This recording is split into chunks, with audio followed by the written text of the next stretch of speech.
Penggalan kisah karomat Eyang Dalam Ibrahim Cipatik, Bandung. Bismillahirrahmanirrahim. Assalamualaikum warahmatullahi wabarakatuh.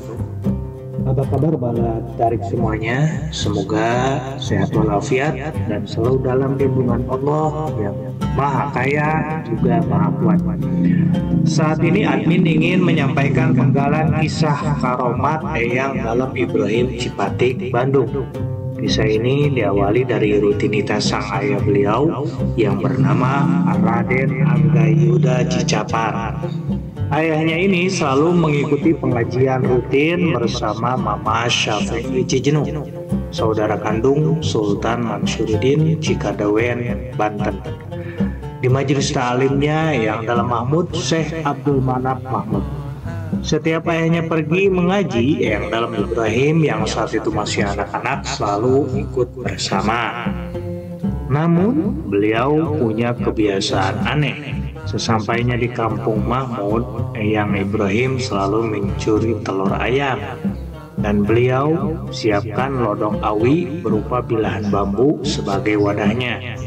Beliau pecahkan telur ayamnya dan isinya beliau tuangkan di lodong awi atau bilahan bambu tersebut.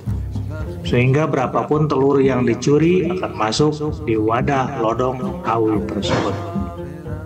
Tentu jumlah telur yang dicurinya bukanlah sedikit. Awalnya semua warga kampung Mahmud tidak mengetahuinya. Yang ada hanyalah semua telur ayam mereka raib entah kemana. Karena sangatlah penasaran, maka dikepunglah satu rumah yang pada saat itu Eyang Ibrahim kecil sedang beroperasi.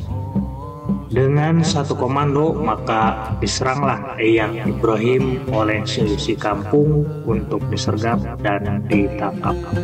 Namun tak disangka ilmu kesaktian Eyang Dalam Ibrahim kecil sangatlah tinggi. Masya Allah. Beliau memanjat pohon kelapa yang kebetulan ada di belakang rumah itu. Tidak tinggal diam, seisi kampung yang sebenarnya mereka semua adalah jawara Mahmud segera menggoyang dan menghentakkan pohon kelapa tersebut. Saking dahsyatnya tenaga mereka, maka buah beserta daun kelapa tersebut rontok berhamburan tak bersisa. Namun lagi-lagi Eyang Dalam Ibrahim kecil lebih unggul. Beliau melayang terbang menggunakan daun kelapa yang sudah rontok tersebut, melesat terbang ke arah rumahnya di Cipatik. Sambil berkata, "Lamun jago sok udah gaula." Artinya, kalaulah kalian sakti coba kejar saya. Tantang Eyang Dalam Ibrahim Cipatik kepada semua jawara kampung Mahmud tersebut. Semua hanya bisa menggeleng-gelengkan kepala dan tak bisa berbuat apa-apa. Beberapa waktu berselang, semua warga kampung Mahmud lapor pada Eyang Dalam Mahmud. Eyang Dalam Mahmud dengan sangat tenang dan bijaksana, beliau berkata, "Sudah, biarkan saja dia, karena dia adalah Den Ibrahim. Kalian tak akan mampu untuk menghentikannya." Masya Allah. "Sudah, serahkan saja padaku," kata Eyang Dalam Mahmud. Ketika suatu hari Den Ibrahim hendak mencari telur lagi, bertemulah dengan seekor ayam betina yang perdana dalam bertelur, yakni baru saat itu ayam tersebut bertelur. Ketika Den Ibrahim memecahkan telurnya dan ingin menumpahkan isi telurnya pada lodong wadah dari bambu tersebut, maka tidak disangka cairan telur tersebut berubah menjadi busuk. Bahasa Sundanya jadi cacing kalang, dan tiba-tiba saja wajah Dan Ibrahim terciprat dan terkena cairan telur busuk tersebut, sehingga wajahnya penuh dengan cairan telur dan berbau busuk. Dan Ibrahim segera pergi ke Sungai Citarum untuk membersihkan wajahnya. Namun bau busuk tersebut menempel tak mau hilang. Wajah beliau tetap berbau busuk. Dan Ibrahim sadar bahwa dirinya telah kalah dan tak akan salah lagi bahwa itu adalah karomanya Eyang Dalam Mahmud. Beliau pun segera pergi mengunjungi Eyang Dalam Mahmud untuk meminta maaf. "Assalamualaikum Eyang Dalam." "Silahkan duduk dan Ibrahim." "Eyang Dalam, saya minta maaf atas kesalahan saya. pastilah yang dalam sudah tahu apa yang saya lakukan selama ini, dan saya mohon nasihatnya untuk menghilangkan bau busuk telur di wajah saya yang tidak mau hela, yang tidak mau hilang. Baik dan Ibrahim, namun sangat disayangkan sekali, itu adalah karma, karena dosa Aden selama ini yang selalu mencuri telur. Untuk menghilangkannya, Aden harus pergi mondok pesantren ke Surabaya. Oh begitu Ayah, baik, saya akan laksanakan. Kemudian dan Ibrahim kecil berpamitan pada Eyang Dalam Mahmud, dan setelah Eyang Ibrahim sampai di rumahnya, beliau langsung minta izin pada orang tuanya untuk pergi mondok ke Surabaya.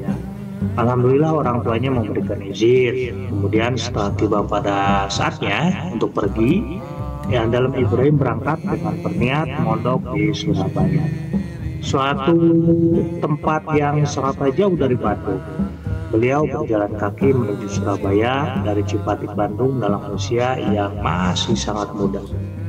Suatu hari di tengah perjalanan beliau masuk ke hutan belantara yang sangat gelap dan banyak pepohonan yang sangat tinggi dan berjambut. Di hutan tersebut ada sebuah bunga kadaka, yaitu sebuah bunga yang berbentuk daun lebar yang ada di puncak sebuah pohon yang sangat tinggi.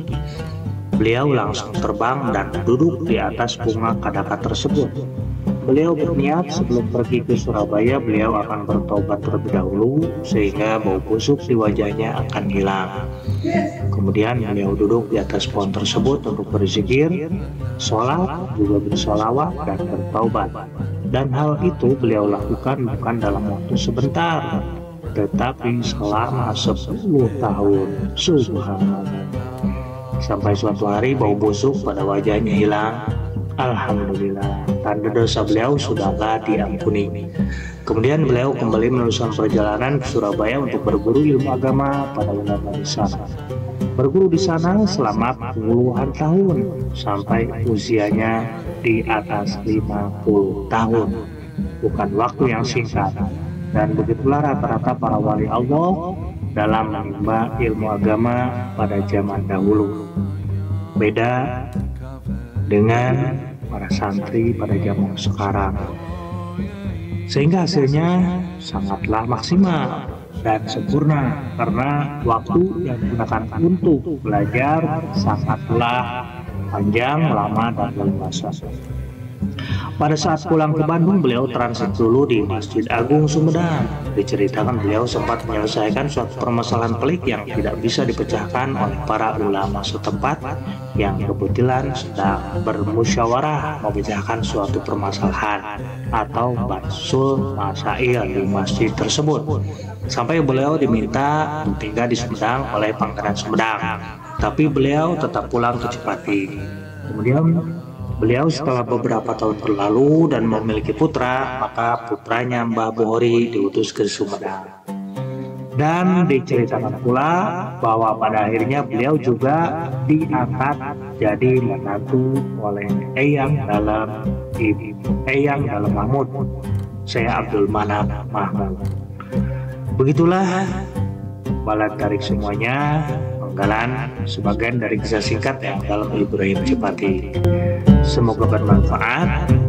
Wallahu a'lam bishawab. Assalamualaikum warahmatullahi wabarakatuh.